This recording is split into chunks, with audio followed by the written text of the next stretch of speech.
yetib keldik. O'zimiz zamonimiz bo'lyapti. Mana shu trigonometrik tenglarni mana shu trigonometrik tenglarni asosiy etgan ekan.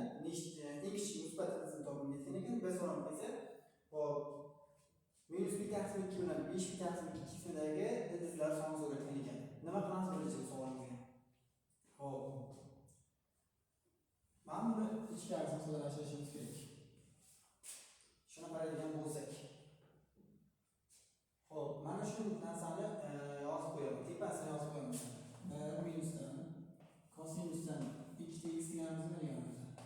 Qo'shtiradigan bo'lsa 1 minusdan hop 1 minusdan 2 ta bu sinus kvadrat x degani. Ya'ni kosinus 2x o'rniga 1 minus 2 sinus kvadrat x qo'yaveramiz. Va buni olishadigan bo'lsa bu 2 ta sinus kvadrat x ga teng bo'ladi. Mana shuni almashtirishni bajaraman va mana shuni hisobga kiraman deyman.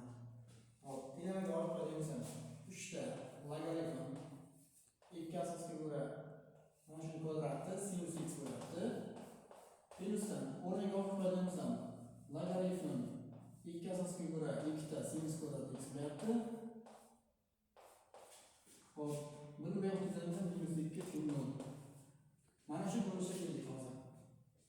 Endi hop, mana bu ko'paytiryapti hozir bizga. Logaritm asosiga ko'ra yoniga keltirsak bo'ladi. Demak, 3 ta logaritm 2 asosga ko'ra shuni kvadrati sinus x bo'lyapti. Hop, keyin buni ikkiga aytadigan bo'lsam, plyusdan logaritm 2 asosga ko'ra 2 plyus logaritm 2 asosga ko'ra sinus kvadrat x bo'lyapti.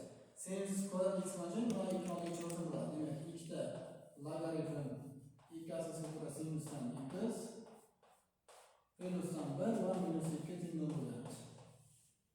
Mana shu ko'rinishga keldik. Yana buni yana soddalashtirib qo'yadigan bo'lsak. Soddalashtiradigan joyimiz mana 1 minus 2 bo'lyapti. Shuni o'chirib tashlaydigan minus 1 yozib qo'ysak bo'ldi. Yana bir yozib o'tmaylik shuni. Minus 1 teng bo'ldi. Mana shu ko'rinishga keldik soddalashtirishdan keyin. Endi nima qilamiz? Qiladigan ishimiz belgilash ketish. Hop. Logaritm 2 asosga ko'ra sinusdan x ni qandaydir qilib belgilashga aytaman. Mana shu belgilashni bir oldim. Endi buni o'rniga olib qo'yadigan bo'lsam, mana bu yerdan 3 ta teng kvadrati plyusdan 2 ta minus 1 teng bo'ldi. Endi mana shu kvadrat tenglarni bizdan topaman. Resmini hisoblaymiz birinchi. 4 plyusdan 12 teng 16 ekan.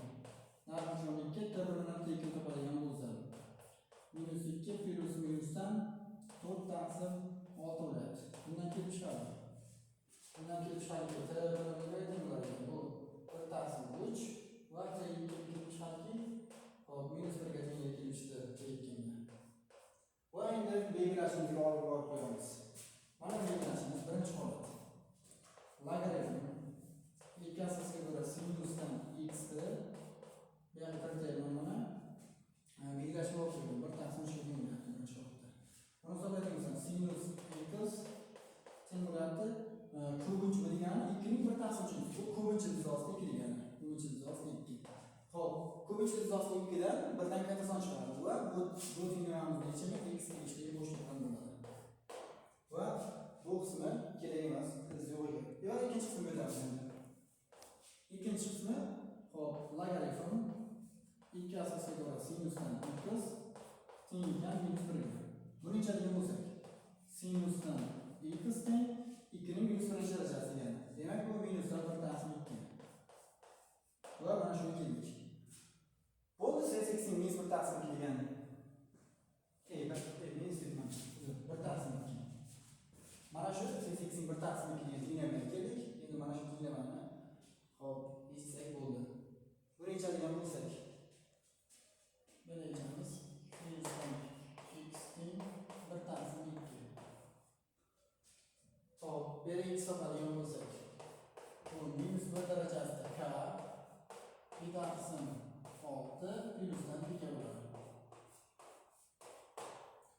Endi bu yerda topadigan bo'lsak, men hozir asolimga tenglarni eng kichik nisbatimizni topish kerak. Bir solimga esa minus 1 taqsim 2 bilan 5 taqsim 2 oraliqdagi ildizlar soni so'rayapti. Qani bunga 0 dan boshlab, hop, qani bunga 0 dan boshlab son qo'yib olaman. Kanunga nima bo'ladigan bo'lsa, x'ni teng bo'ladi. Betasi model teng bo'ladi. Va kanunga bir qo'yaman. X nima teng bo'ladi? Ana endi p minus betasi model teng bo'ladi. X k teng 2. K teng 2 dan voqeda nima bo'ladi?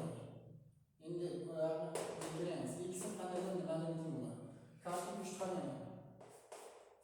K teng 3 qaraydigan bo'lsa, buni o'rniga 3 qo'yadigan bo'lsa, mana minus darajasi 3 bo'lyapti, bu minus bo'ladi. Demak, 3x teng bo'lgan 3 ta p minusdan betasi oldi. Buni hisoblaydigan bo'lsak, 3p deganimiz o'zi hop 540 gradus minus 30 gradus. 510 gradus. Bizga chegaramiz 450 gradusgacha. Minus 90 gradusdan 450 gradusgacha ekan chegaramiz. Hop, bo'ldi. Endi bizga aytayotganda tenglamamizni mana shu oralig'dagi hisoblar eng kichik nisbatini so'rayotgan. Demak, eng kichik nisbatimiz betasi oldiga teng ekan. A savolimiz. Eng kichik nisbatimiz betasi oldiga teng ekan. Va B savolimizga qaraydigan bo'lsak. Hop, B savolimizga esa mana shu oralig'dagi, ya'ni minus betasi bilan 5 betasi oralig'dagi dizlar son so'rayapti. Demak, nechta ekan? Bunda o'rni bo'ladi. Bunda o'rni bo'ladi. Va k teng 1 da, k teng 1 da, k teng 2 da o'rni bo'ldi bu tenglamamiz. Demak, 3 ta dizga ega ekan shu oralig'da. Shu bilan bu 37-misolimiz ham o'z nihoyasiga yetdi. Va keyingi misolimiz endi 37-misolimizga yo'l olamiz.